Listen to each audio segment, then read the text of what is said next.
పట్టాలు అంటే encroachment regularise చేయాలి. నిన్న మొదటి పట్టా ఇప్పటంలో జనరేట్ అయింది.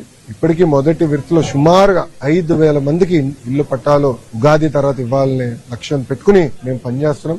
రెండో విడత ఉంటుంది, మూడో విడత ఉంటుంది. ఆనాడు ప్రజలకు చెప్పాను, ప్రత్యేకంగా కాలువలు కానివ్వండి, అటవీ భూముల్లో ఉన్న ఇల్లు కొంచెం సమయం పడుతుంది రెగ్యులరైజ్ చేసేదానికి ఆనాడు చెప్పాను.